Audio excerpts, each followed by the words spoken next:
the music, the Speakeasy Lounge. Real nice, Anwar. I thought, as a man who's got the taste, and of course the nice beverages behind you, if anyone could appreciate the Speakeasy Lounge, you could.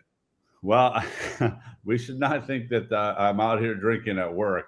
These all have a story because I have Coach Royal's desk, and in Yes. my desk, when I got it, they told me about the bottle of Jack Daniels. So everyone's been sending me their favorite booze bottles. I'm like, okay, just put them behind me. It's ridiculous. That's okay. Everyone's kind of measuring. Every time you go and do a show, everyone's measuring to see how much is How there much and is how much is gone? it. Speaking Remember of, during high school, you'd put a little bit in there when your dad left. Put a little, yes, hey, yes. boy, you never knew. So Water me down. I've got a question for you, Chris. I want Yeah. to start off.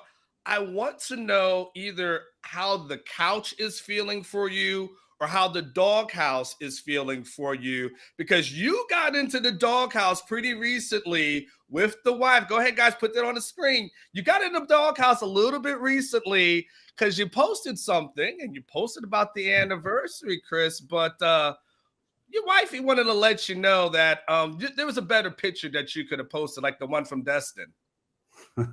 Here's the worst thing about that, Anwar. That picture on the left, it was from like 7 years ago in Hawaii. And it was just, it was on we renewed our vows. And I thought she would be like a cool thing to do. She lost her mind. What are you doing? Then fires this off. Then I get home and just got absolutely chewed out. You got to find a better pay. I'm like, honey, I thought I was doing something. So, you know what? Just the idea of trying for something. Yeah. So yeah, of course, my girls are, Dad, you know, Mom dislikes that picture. I go, well, take it off my phone. Like, yeah, yes. No That's worries. that's pretty awesome. Well, congratulations on another year of matrimony. Chris, let me start off a little bit on a serious note before we kind of get into some of the other topics. But you know, the Longhorn family, you guys just had a major loss with the passing of Bill Little. He's a person that you were able to get a chance to know. Like, what can you say about Bill and then the legacy that he leaves at UT? It was interesting and a great question, Anwar, because he was like a Wikipedia and an encyclopedia all wrapped in one for me. You know, I'd gotten the job here, and he had already retired, and we had the great Juan Carlos here, John Bianco working. But every time I got, and it was just, I would call him, and he was so gracious with his time, so gracious with his stories, but he knew where everything was buried and knew the history behind it. So I would say, what happened here? And he'd go, oh, not so fast, this. He's just a Texas treasure. And you think about a guy that served this institution for 50 years, there's none better. And, you know, he started out like you in the newspaper business, and worked his way up to, and then came back home. And he was instrumental to me in a lot of ways. And when we had Augie's funeral, he was right here. You think of Gus, everything we needed since I was bigger. And I hate to say it, it was always around things that we needed healing. He would say, I got the right thing for you to say, or let me do it for you, and here's what to do. And it was just, he's going to be sorely missed. Yeah, I'm sure. So, you know, rest in peace, Bill, and my condolences to you and your Longhorn family. Chris, I think congratulations is in order. Apparently, drinks are going to be on you because things came out this week that Nice. UT has recommended an extension, keeping you around to 2030. You know, you've come in here. You've done a lot of great work, obviously, since you've been in here. Just give me your thoughts and impressions of what it means to you that UT wants you around here, and clearly you want to be around here for a long period of time. You know, I mean, this is an incredible place. And I was honored when the opportunity came to come work here. You serve a passionate people. And I tell everyone, the enterprise of working here is, I run an enterprise based on people's passion. And rational people become irrational when it comes to their passion. And whether it be our student athletes, our coaches, our institutions, the nation. That's why Darrell Royal had always that saying about when the babies get out of the box. And it's really about us just harnessing our passion. And if we harness our passion the right way, we have so many things that could happen. And when I look at having the uniqueness of having Kevin Altype as our chairman of the board and President Hartzell, it has been just who you work for and who you serve matter. I work for great people and I serve an unbelievable institution. And people always talk about, boy, is it crazy? No, there's one thing that I love. There's two things, the two emotions that I love. I don't love, but I understand them: love and hate. Yeah. Apathy. If you work at a place that's apathetic, you have no chance of ever harnessing something great. And when you look at our history, when we harnessed our passion, it's a reckoning. And who you work for and who you serve allows things to happen. And that was, I'm glad they thought I did a decent job, that they could stay around a little longer. I'm pretty fired up about that. Well, I mean, Chris, one of the things that you've done a lot of things well since you've been here, obviously with the facilities, the fundraising and stuff. But the thing that has impressed me the most about your job and your tenure here is, you've created a really lively atmosphere inside and outside of the stadium. That was something when I got here, I would go to games, Chris, and this is my opinion. I would say it's kind of boring sometimes. And you really have been able to liven it up outside with, of course, the Longhorn City Limits, bringing that in, of course, the Beeville Boulevard, the Smokies Midway. And now you have created this buzz with these lights. Like, everybody keeps asking me about these lights and what's going on in there. So tell everybody what you've got planned. Everyone keeps showing about red lights, and what are some of the enhancements that you're going to have inside the stadium for this season, maybe even outside as well. Well, it's interesting, and I'll just take the how I go about my business. If we go on the road, and it's a night game, I get there really early. We have our own senior staff, and I say, okay, I'm going to go walk the parking lots and see what they do well in terms of how they do tailgating or what they do. You go listen to in-game music. You go look at the food. You go look at production. We take copious notes from the time I get to the stadium till the time we leave. Then on Monday, we sit down and say, what do they do well? What can we incorporate? I refer to it as R&D, rip off and duplicate. And you start to put things in your own toolkit. I think at Iowa State, they did something really well. Boy, I like that. I wonder if we could do that. Well, the lights, I saw the LED lights going around going, boy, that'd be really cool to do. But then we got hit with COVID. We were going to put it in a couple of years ago. We got hit right with COVID, and we had a shortage because of the delay in Asia getting the product. So it just took us a little while to get here. But I saw what other schools are doing, and it was really mainly my good friend at Alabama had started. He's the first one to do it. He goes, what do you think? I go, that's awesome. Mm-hmm. But I had to wait, and we just got stuck in a bad time. So I'm excited for that. There's so many other things that we're doing that we're just trying to create an opportunity for our fans when they come to the 40 acres, that they say this is an incredible experience. And Anwar, as I told you before, I mean, I went to Disney and I studied the Disney experience from when you get your tickets to when you get to the hotel, when you get to the amusement park. They create an experience that when you leave, you go, boy, I stood in line for 3 hours at the Matterhorn, but it was an amazing time. Well, you can always glean things from that. And I'm always one to always look around and try, and our team, to find things. So I'm really happy for Drew, happy for Chuck and the entire team that's really worked their tail off. And we have a lot of new surprises this year. I can't wait for the Wyoming game because it'll be our first night game. And by the way, Anwar, before you ask, I had nothing to do with a 2:30 start. I'm just getting smoked right now. And I'm like, I got it. We got water everywhere. They don't want to hear it.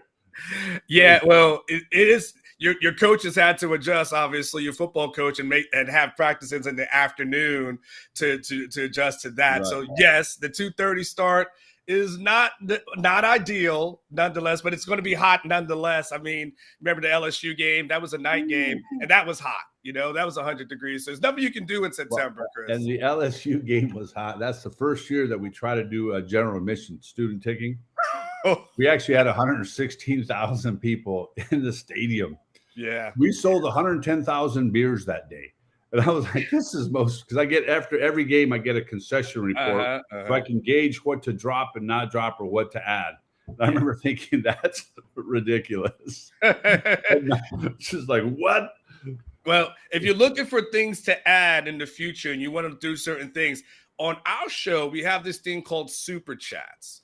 And what Super Chats are, Chris, because I know you let the young people do their thing, it's when you see the chats on the side, but people can actually pay money and then they can have questions come up on the screen if we want to. Good fundraiser. So in other words, I've got a couple of people on the scoreboard.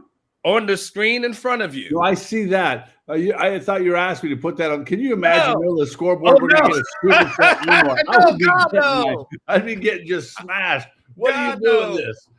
No, your Twitter is bad enough sometimes on game days. I'm talking about some true super chats on the screen. So on the screen right here, go ahead, Blake. Go ahead and put the first one up. There's a good question for you. It's from a guy named Buck Wild Longhorn. Question for CDC. And so you see, he spent $10 to ask you a question. The south end zone looks amazing, but on game day, it always appears empty. Is there any plans to change that? Thank you for all your hard work for the University of Texas. You know, and I've heard the complaints, Anwar, loud and clear, and I get it. And one of the things we looked at, what I've been trying to do here when I got here, is that when here we had about a $300 million debt to our athletic department for all the facilities we built, and they weren't fundraised, they were bonded over a long period of time. When you look at the east side, or you look at the Cooley, or you look at the renovations for all our facilities, it was really, they took just a long-term bonded debt out. And one of the things I didn't want to do is add to that debt, because the quicker we can pay that off, the more limbo we could be. So the south end zone, we came up with a funding model, which was, we had our 8 suites. Those people were unbelievable. Then we had our founders suites, our lows, and our lower bowl seating. And I understand the idea, but it was a funding model to build the football operations building without adding any debt to our long-term debt. If you're carrying debt of a significant amount, you don't want to do that. You want to pay that down quicker so you could become more nimble, and your operation budget is really affected by that long-term debt. So we took short-term paper, figured out a way to do that, and that lower bowl seating was an incredible idea, how to help fund that with the bar down below and seats up top.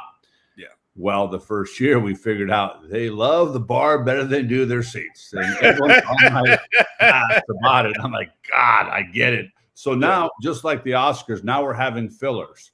So we have students come in and we're filling seats and they move around. So you saw last year we did a better job of, when someone goes to the restroom in the Oscars, someone takes their seat. Now we're having student fillers so the heat can get off me. But the original concept was a good idea in just the way we could raise the money. You can give these great amenities for them. They're right next to the fans or underneath, and they realize, boy, it's hot outside. And as we get later in the year, the gray seats get filled up. It's early in the fall where they stay down below, and some of our clubs are the same way. But we have 10,000 club seats, but the seats are so higher up, they don't see them all the time in the camera view.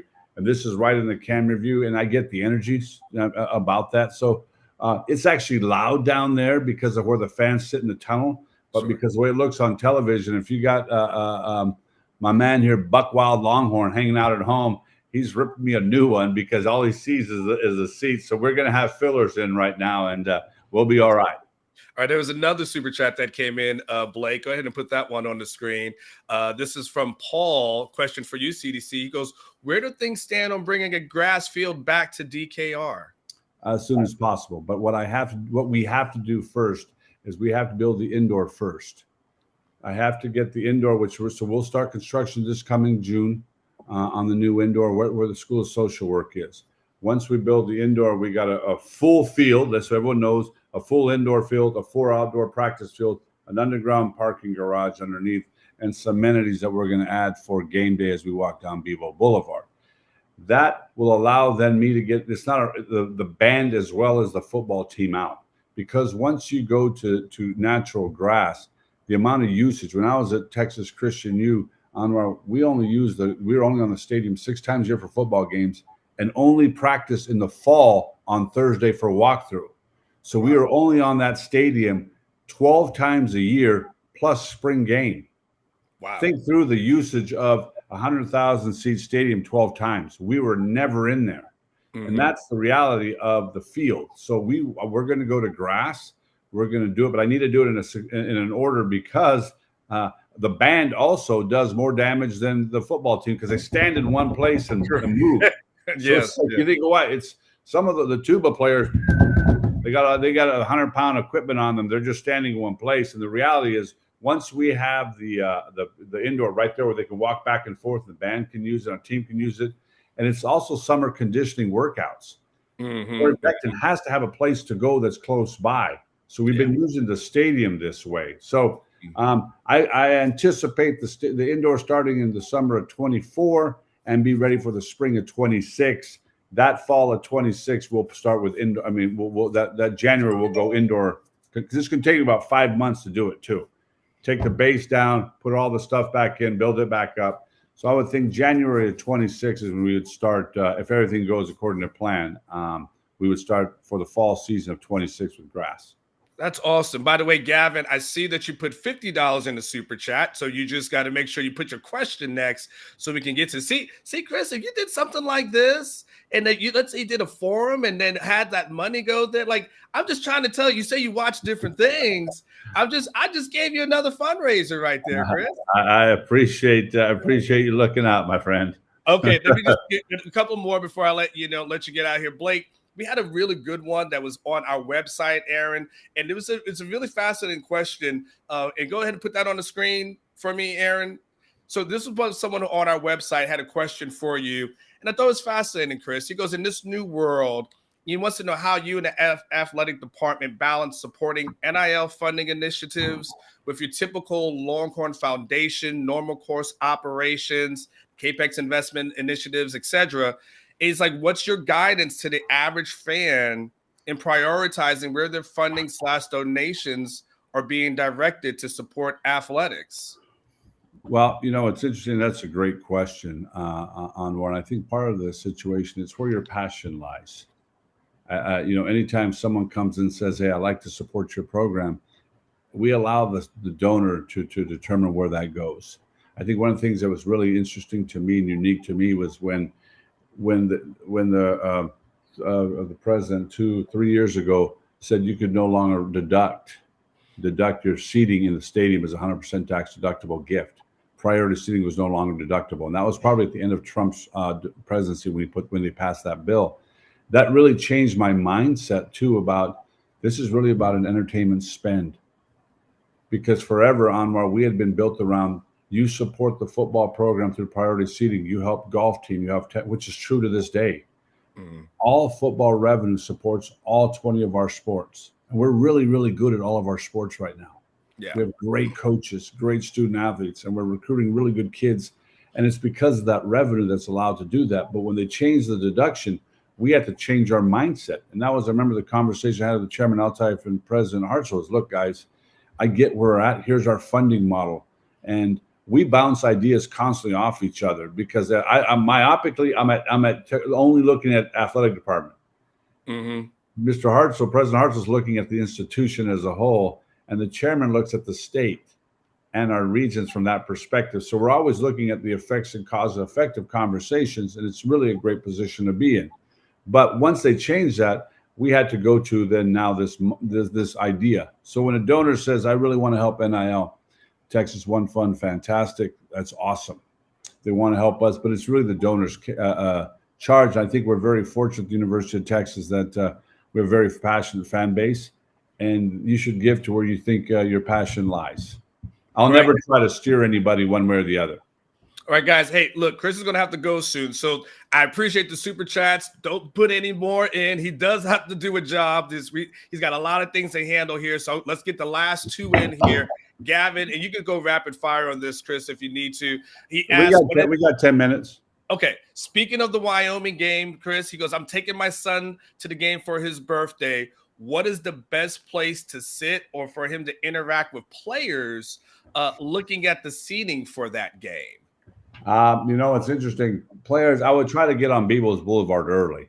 Yes. So you can see them walking down. Because once the game starts, unless you're right behind the bench on that side, you just have the interaction is difficult. So I'd look at Bevo's Boulevard and then look at a way that get close as you can. If I buy a ticket behind the Longhorn bench, but those are seats that have already been sold out for years. So and then look at depending how old your kid is, why wouldn't you get him to run out with the herd at halftime? At the beginning of the game, having him run with the herd is pretty awesome as well. Tom G says, hey, welcome CDC. Love what you do for the University of Texas. But he does say stadium parking is a nightmare. Any plans on how you might address this in the future? Yeah, I understand that, Tom G. Here's the problem. We are an unbelievable urban stadium surrounded by parking garages. We have 40 acres, and only place you can go is up. And we used to have, it's like we took Lot C away for the Moody Center. I'm like, and I didn't really understand that was really our only really closest surface lot to the football stadium. Yeah. So, and now we're, with President Hartzell's leadership, man, we're in the middle of bringing MD Anderson to Austin. Isn't that amazing? Yeah. MD Anderson's coming on, and well, guess what? The Irwin Center and the Irwin Center parking goes away for the hospital.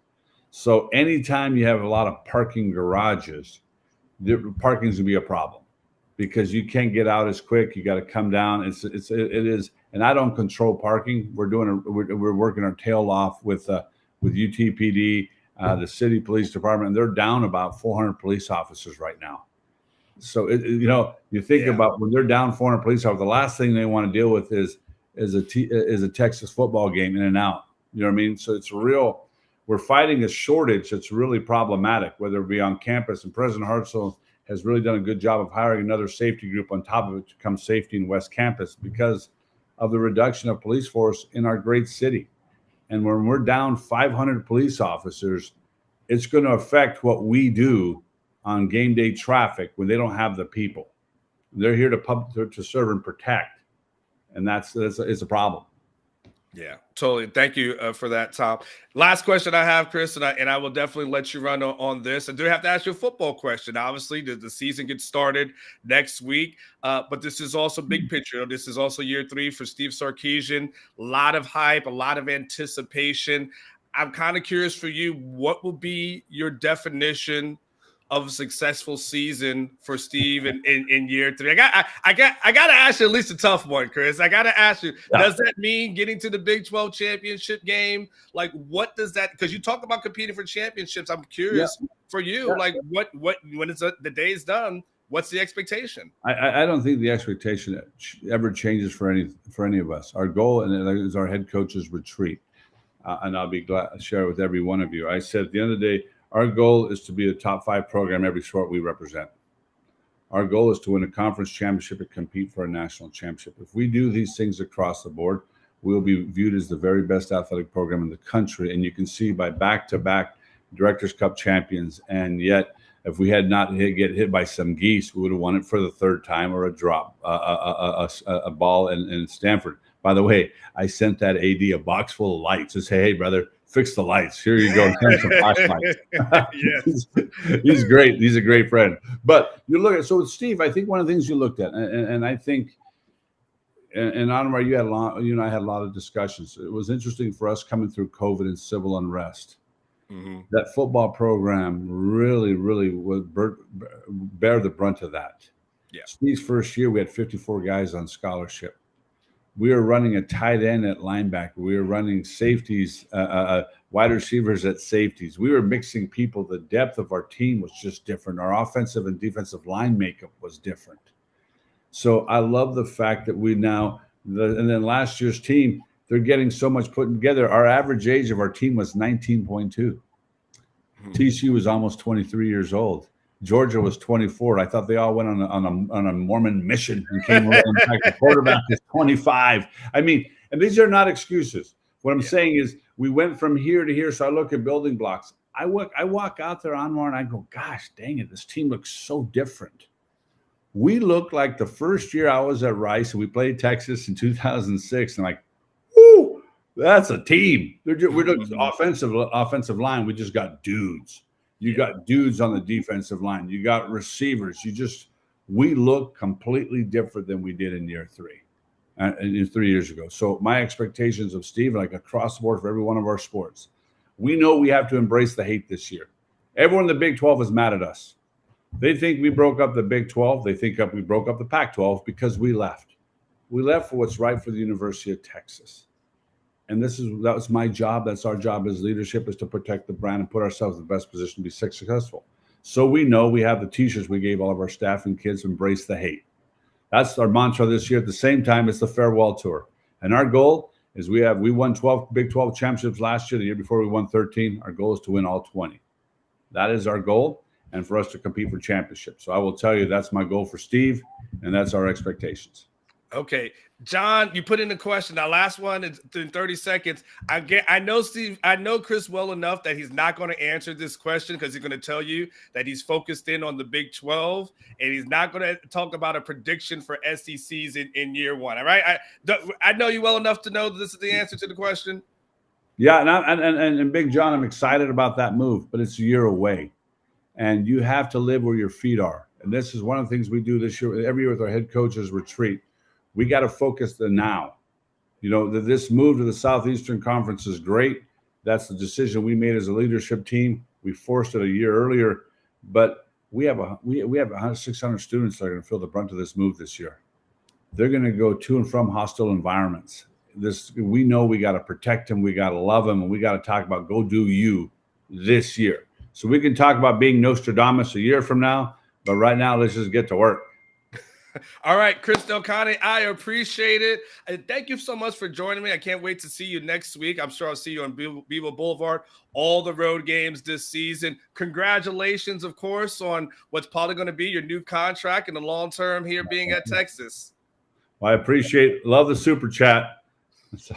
I tell you, super chat, Jumbotron, filter it out. Chris, I just gave you $1 million. You're going to raise so much money, Chris. You can thank me later. I would not do a super chat to charge anybody. I'd be like, let's go. This is why I love it. All right, Chris Del Conte, Appreciate you. gentlemen. Thank